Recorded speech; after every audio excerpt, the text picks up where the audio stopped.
Selamat pagi, Bapak Ibu, saudara-saudara sekalian. Kembali kita bertemu di channel Sang Penghujat. Di episode kali ini, kita masih meneruskan pembahasan kita mengenai kitab Kejadian. Ini kita akan membahas pasal 43. Oleh LAI diberi subjudul Saudara-saudara Yusuf pergi ke Mesir untuk kedua kalinya. Dan di pasal 43 ini keseluruhannya terdiri dari 34 ayat. Ini masih menyambung cerita mengenai keluarga Yakub dan yang menjadi tokoh utama adalah Yusuf. Mari kita mulai membaca dari ayat pertama. Saya akan bacakan bagi Bapak Ibu dan saudara-saudara sekalian. Dari ayat pertama, tetapi hebat sekali kelaparan di negeri itu. Dan setelah gandum yang dibawa mereka dari Mesir habis dimakan, berkatalah ayah mereka, pergilah pula membeli sedikit bahan makanan untuk kita. Di sini rupanya setelah kembali dari Mesir membawa gandum, perbekalan makanan yang dibeli oleh anak-anak Yakub atau Israel ini, ya mungkin hanya bertahan beberapa bulan, lantas kemudian habis. Di sini kemudian Yakub meminta anak-anaknya untuk membeli lagi ke Mesir. Kita lanjutkan di ayat ketiga. Lalu Yehuda menjawabnya, orang itu telah memperingatkan kami dengan sungguh-sungguh. Kamu tidak boleh melihat mukaku jika adikmu itu tidak ada bersama-sama dengan kamu. Jika engkau mau membiarkan adik kami pergi bersama-sama dengan kami, maka kami mau pergi ke sana dan membeli bahan makanan bagimu. Tetapi jika engkau tidak mau membiarkan dia pergi, maka kami tidak akan pergi ke sana. Sebab orang itu telah berkata kepada kami, kamu tidak boleh melihat mukaku jika adikmu itu tidak ada bersama-sama dengan kamu. Di sini Yehuda menjawab permintaan dari ayahnya Israel atau Yakub ini, bahwa penguasa Mesir ini menghendaki agar yang kecil Benyamin ini untuk ikut serta. Tetapi bukankah di pasal sebelumnya Yakub sendiri tetap kekeh untuk menolak anak-anaknya mengajak Benyamin si bungsu ini pergi ke Mesir. Di sini Yehuda memberikan penjelasan itu. Sesuatu yang menarik sebenarnya mengenai kejadian ini. Ada hal yang saya perhatikan dan coba saya analisa berbeda tentunya dengan para pengkhotbah, para pendeta.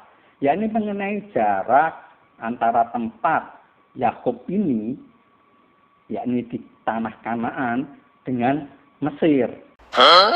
Saya berusaha untuk mencari tahu berapakah jarak dari tanah Kanaan yang ditinggali oleh Yakub ini sampai ke Mesir. Dari browsing saya di Google, ternyata disebutkan bahwa sebenarnya jarak dari Kanaan ke Mesir itu sekitar 400 km. 400 km lebih ya. Nah, ini kalau saya bandingkan dengan jarak yang ada di tempat kita, saya anggap aja, saya berusaha mencari pembanding yang kira-kira sepadan, saya menemukan jarak antara dari kota Semarang di Jawa Tengah menuju ke Bangkalan di Pulau Madura. Saya mencoba untuk berusaha semirip mungkin bentuk peta tersebut, karena ada juga sungai atau laut yang ada di Kanaan tersebut, yakni adanya laut asin atau laut mati dan juga ada sungai Yordan. Makanya saya mencoba membandingkan dengan Pulau Madura, di mana juga ada selat yang memisahkan Pulau Jawa ini dengan Pulau Madura. Jadi ada sungai, ada laut yang diseberangi. Namun jaraknya antara tanah Kanaan ke Mesir dibandingkan dari Semarang ke Bangkalan lebih jauh Kanaan ke Mesir. Karena dari kota Semarang menuju Bangkalan di Pulau Madura ini sekitar 380 km. Berarti kurang lebih ya terpaut antara 30-40 km lebih jauh Kanaan ke Mesir. Berarti jarak yang ditempuh oleh anak-anak Yakub ini mungkin membutuhkan waktu lebih dari 1 minggu untuk bisa sampai ke tujuannya. Jika pulang pergi, berarti mungkin dibutuhkan waktu kurang lebih setengah bulan untuk bisa membawa bahan makanan yang dibutuhkan. Belum lagi ketika mereka menghadapi kejadian ditahan di Mesir oleh Yusuf. Ada yang dimasukkan penjara, kemudian masih ada hal-hal kejadian yang menghambat perjalanan mereka untuk dapat segera kembali. Dan di sini menariknya adalah bahwa ketika Yakub meminta anak-anaknya untuk pergi ke Mesir membeli makanan lagi, mereka dengan segera bisa menjawab. Ini juga menjadi bahan perenungan saya. Apakah anak-anak Yakub ini tinggal bersama-sama dengan Yakub, ataukah mereka berada di rumah mereka masing-masing? Ini juga tidak diceritakan. Hanya detail-detail mengenai perjalanan saja dan bahkan di tempat Yusuf di Mesir. Ada kejadian ini, itu, disangka mencuri dan sebagainya. Nah, ini yang diceritakan oleh penulis kitab Kejadian ini. Mengapa saya mencoba untuk membandingkan jarak antara Kanaan ke Mesir dengan tempat tinggal kita di sini adalah mengenai musibah yang terjadi.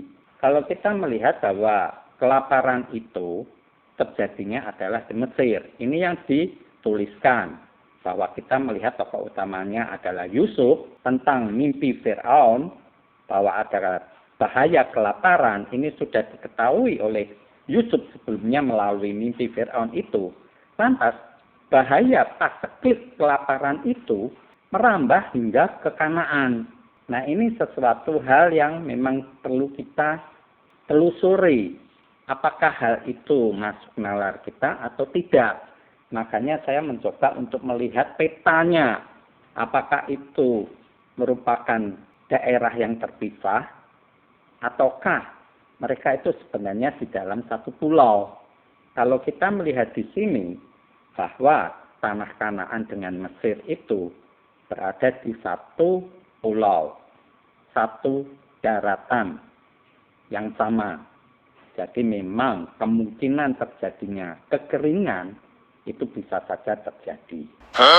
Namun ini juga membuat kita merenung lebih jauh lagi. Mengapa?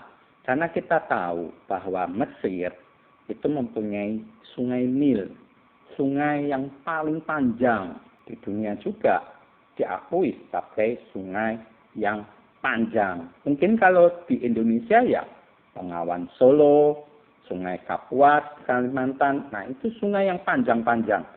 Apakah itu mengalami kekeringan semua? Sungai Nil sampai kering sehingga tidak mampu untuk peternakan, perkebunan, pertanian mereka. Sehingga terjadilah bencana kelaparan. Begitu juga di daerah Kanaan. Jika kita lihat petanya, di situ ada Sungai Yordan. Apakah Sungai Yordan tidak mampu untuk menjadi sarana pengairan pertanian di Kanaan tersebut? Ataukah ini memang mengalami musim panas yang luar biasa sehingga sungai-sungai mereka menjadi kering? Oh no!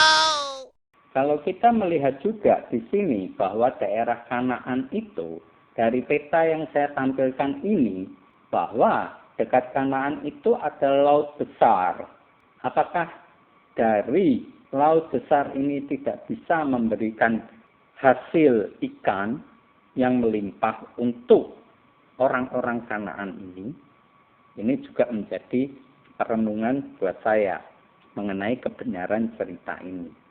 Namun jika kita melihat dari apa yang ada di sini, bahwa di dekat Mesir sendiri itu selain ada Sungai Nil, juga ada Laut Merah. Nah, tentunya dengan kekuasaan Fir'aun yang begitu besar, sebenarnya ini bisa dijadikan sarana untuk pengairannya di Mesir. Tapi ya, mau dibantah bagaimanapun, ini adalah yang ditulis oleh penulis kitab Kejadian ini, bahwa ada kejadian semacam itu. Dan wabah kelaparan, bencana paceklik kelaparan ini kemudian merembet hingga ke Kanaan. Kita lanjutkan di ayat berikutnya, di ayat ke-6. Lalu berkatalah Israel, mengapa kamu mendatangkan malapetaka kepadaku dengan memberitahukan kepada orang itu bahwa masih ada adikmu seorang. Nah, ini Yakub alias Israel menjadi jengkel juga kepada anaknya. Mengapa kamu ngomong-ngomong soal adikmu Benyamin itu kepada orang Israel? Nah, ini kemudian dilanjut di ayat ke-7. Jawab mereka, orang itu telah menanyai kami dengan seksama tentang kami sendiri dan tentang sanak saudara kita. Masih hidupkah ayahmu? Adakah adikmu lagi? Dan kami telah memberitahukan semuanya kepadanya seperti yang sebenarnya. Bagaimana kami dapat menduga bahwa ia akan berkata, bawalah kemari adikmu itu. Lalu berkatalah Yehuda kepada Israel ayahnya, biarkanlah anak itu pergi bersama-sama dengan aku. Maka kami akan bersiap dan pergi, supaya kita tetap hidup dan jangan mati, baik kami maupun engkau dan anak-anak kami. Akulah yang menanggung dia. Engkau boleh menuntut dia daripadaku, jika aku tidak membawa dia kepadamu dan menempatkan dia di depanmu. Maka akulah yang berdosa terhadap engkau untuk selama-lamanya. Jika kita tidak berlambat-lambat, maka tentulah kami sekarang sudah 2 kali pulang. Nah, ini jawaban dari Yehuda. Jika di pasal sebelumnya kita melihat bahwa Ruben pun memberikan jaminan anaknya agar dia bisa membawa Benyamin ke Mesir, kali ini justru yang tampil adalah Yehuda. Dan di sini Yehuda menyorongkan dirinya sendiri sebagai jaminan bahwa dialah yang nantinya menanggung risiko dan menjadi berdosa. Ini sesuatu yang memang urgent ya, yang sangat penting, sehingga Yehuda sendiri mengambil keputusan demikian. Bahkan dia mencela ayahnya Yakub karena terlalu berlama-lama bertele-tele, bahan makanan sudah habis, baru ngomel, baru menyuruh mereka pergi. Padahal jika Benyamin diizinkan pergi, ini kata Yehuda, dia sudah 2 kali pulang, berarti bolak-balik. Di ayat ke-11, lalu Israel ayah mereka berkata kepadanya, jika demikian, perbuatlah begini. Ambillah hasil yang terbaik dari negeri ini dalam tempat gandummu dan bawalah kepada orang itu sebagai persembahan. Sedikit asam dan sedikit madu, damar dan damar ladang, buah kemiri dan buah badam. Dan bawalah uang 2 kali lipat banyaknya. Uang yang telah dikembalikan ke dalam mulut karung-karungmu itu haruslah kamu bawa kembali. Mungkin itu suatu kekilafan. Bawalah juga adikmu itu, bersiaplah dan kembalilah pula kepada orang itu. Allah yang Maha Kuasa kiranya membuat orang itu menaruh belas kasihan kepadamu, supaya ia membiarkan saudaramu yang lain itu beserta Benyamin kembali. Mengenai aku ini, jika terpaksa aku kehilangan anak-anakku, biarlah juga kehilangan. Nah, di sini Israel akhirnya menyerah dan akhirnya menyetujui bahwa Benyamin ikut dengan anak-anaknya yang lain pergi ke Mesir. Di sini dia justru menyuruh anak-anaknya membawa persembahan. Ada balsam, ada madu, ada damar, ada kemiri, ada buah ladang, buah badam. Nah, di sini kita juga melihat bahwa ternyata walaupun mengalami kemarau, kelaparan, ternyata masih ada juga hasil-hasil lain. Madu, katakan, di sini bisa untuk menunjang. Paling tidak untuk asupan nutrisi masih oke lah. Di samping mungkin gandum memberikan karbohidrat, namun madu ini pun bagus. Dan mungkin buah-buah lain pun ada. Jika kita lihat di sini harusnya, jika masih mampu memberikan persembahan. Kita lanjutkan di ayat ke-15. Lalu orang-orang itu mengambil persembahan itu dan mengambil uang 2 kali lipat banyaknya. Beserta Benyamin juga, mereka bersiap dan pergi ke Mesir. Kemudian berdirilah mereka di depan Yusuf. Ketika Yusuf melihat Benyamin bersama-sama dengan mereka, berkatalah ia kepada kepala rumahnya, bawalah orang-orang ini ke dalam rumah. Sembelilah seekor hewan dan siapkanlah itu. Sebab orang-orang ini akan makan bersama-sama dengan aku pada tengah hari ini. Nah, ini kita dipersingkat bahwa anak-anak Yakub ini telah sampai ke Mesir dan menghadap kepada Yusuf. Dan Yusuf kemudian mempersiapkan hidangan bagi saudara-saudaranya ini. Di ayat ke-17, orang itu melakukan seperti yang dikatakan Yusuf. Dan dibawanyalah orang-orang itu ke dalam rumah Yusuf. Lalu ketakutanlah orang-orang itu. Karena mereka dibawa ke dalam rumah Yusuf. Kata mereka, yang menjadi sebab kita dibawa ke sini ialah perkara uang yang dikembalikan ke dalam karung kita pada mulanya itu. Supaya kita disergap dan ditangkap. Dan supaya kita dijadikan budak dan keledai kita diambil. Karena itu, mereka mendekati kepala rumah Yusuf itu dan berkata kepadanya di depan pintu rumah, mohon bicara Tuan, kami dahulu datang kemari untuk membeli bahan makanan. Tetapi ketika kami sampai ke tempat bermalam dan membuka karung kami, tampaklah uang kami masing-masing dengan tidak kurang jumlahnya ada di dalam mulut karung. Tetapi sekarang kami membawanya kembali. Uang lain kami bawa juga kemari untuk membeli bahan makanan. Kami tidak tahu siapa yang menaruh uang kami itu ke dalam karung kami. Di sini kita melihat bahwa mereka ketakutan. Tetapi siapa yang ngomong ini tidak jelas. Dari saudara-saudara Yusuf, 11 orang ini, siapakah yang ngomong? Di sini tidak dituliskan oleh si penulis kitab Kejadian ini. Hanya diomongkan mereka. Mereka kan nggak mungkin. Mereka 11 orang ini berkata bersama-sama. Tapi kata mereka, ini yang dicantumkan oleh LAI. Ya, Anda tinggal nalar sendiri. Dari situ.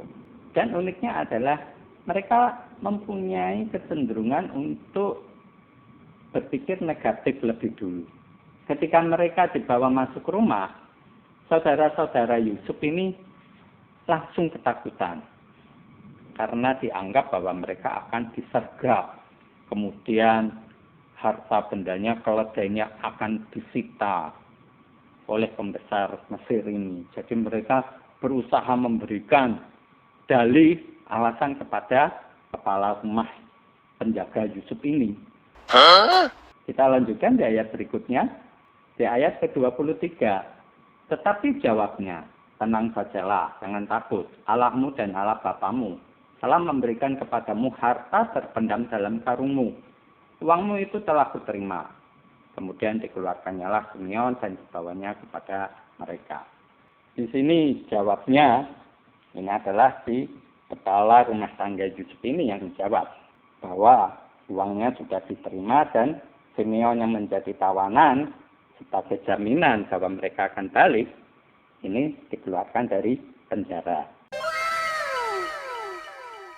Kita lanjutkan lagi di ayat ke-24. Setelah orang itu membawa mereka ke dalam rumah Yusuf, diberikannya air supaya mereka membasuh kaki, juga keledai mereka diberinya makan. Sesudah itu mereka menyiapkan persembahannya menantikan Yusuf datang pada waktu tengah hari, sebab mereka telah mendengar bahwa mereka akan makan di situ. Wow, ini malah asik ya. Mereka dilayani sebagai tamu dan diajak untuk makan siang. Sudah disiapkan oleh Yusuf. Di ayat ke-26, ketika Yusuf telah pulang, mereka membawa persembahan yang ada pada mereka itu kepada Yusuf di dalam rumah. Lalu sujud kepadanya sampai ke tanah. Di ayat ke-27, sesudah itu ia bertanya kepada mereka, apakah mereka selamat? Lagi katanya, apakah ayahmu yang tua yang kamu sebutkan itu selamat? Masih hidupkah ia? Jawab mereka, hambamu, ayah kami, ada selamat. Ia masih hidup. Sesudah itu berlututlah mereka dan sujud. Ketika Yusuf memandang kepada mereka, dilihatnyalah Benyamin, adiknya yang seibu dengan dia.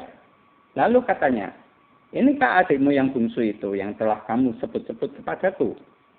Lagi katanya, Allah kiranya memberikan kasih karunia kepadamu, anakku. Lalu segeralah Yusuf pergi dari situ sebab hatinya sangat terharu, merindukan adiknya itu. Dan dicarinyalah tempat untuk menangis. Ia masuk ke dalam kamar, lalu menangis di situ. Di sini kita disuguhi satu adegan bahwa Yusuf berpura-pura masih melanjutkan akting sandiwaranya dan menanyakan mengenai keadaan bapaknya, Yakub, dan dijawab oleh saudaranya bahwa mereka Yakub ini baik-baik saja dan mereka sendiri sampai sujud.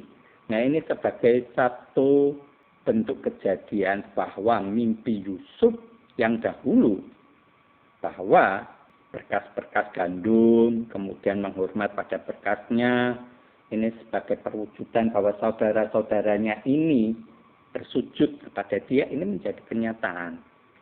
Ini penulisnya menuliskan cerita semacam ini. Dan banyak dari kita mengamini kejadian ini sebagai kejadian yang luar biasa. Dan ini sebagai cerita motivasi yang bagus. Di ayat-ayat terakhir ini kita lihat bahwa Yusuf hatinya menjadi terharu, menjadi sedih melihat adiknya yang sudah lama dirindukan. Bahkan untuk menangis pun Yusuf harus mencari tempat. Dia menyingkir lebih dulu dan kemudian menangis. Di ayat ke-31, sesudah itu dibasuhnyalah mukanya dan ia tampil keluar. Ia menahan hatinya dan berkata, hidangkanlah makanan. Lalu dihidangkanlah makanan bagi Yusuf tersendiri, bagi saudara-saudaranya tersendiri, dan bagi orang-orang Mesir yang bersama-sama makan dengan mereka itu tersendiri. Sebab orang Mesir tidak boleh makan bersama-sama dengan orang Ibrani, karena hal itu suatu kekejian bagi orang Mesir. Saudara-saudaranya itu duduk di depan Yusuf, dari yang sulung sampai yang bungsu, sehingga mereka berpandang-pandangan dengan heran. Lalu disajikan kepada mereka hidangan dari meja Yusuf, tetapi yang diterima Benyamin adalah 5 kali lebih banyak daripada setiap orang yang lain. Lalu minumlah mereka dan bersukaria bersama-sama dengan dia. Dan di sini kita disuguhi endingnya bahwa saudara-saudara Yusuf ini bisa bersukaria bersama-sama dengan Yusuf. Satu hal yang melegakan yang dapat kita baca dan kita mengerti di pasal 43 dari kitab Kejadian ini, bahwa Yusuf dengan adegan sandiwaranya mencoba untuk, ya ini boleh dianggap bersendagurau dengan saudara-saudaranya, mempermainkan saudara-saudaranya. Namun bukan sebagai sesuatu yang jahat, karena di sini pun dia ingin ketemu dengan adiknya, yakni Benyamin. Dan Benyamin ini dijamu makan 5 kali lebih banyak daripada setiap orang. Ini apa tidak menimbulkan rasa iri ya? Ini juga sesuatu yang perlu kita renungkan. Kalau dijamu 5 kali lebih banyak pun, kalau memang porsinya hanya 1, yang 4 ya buat apa?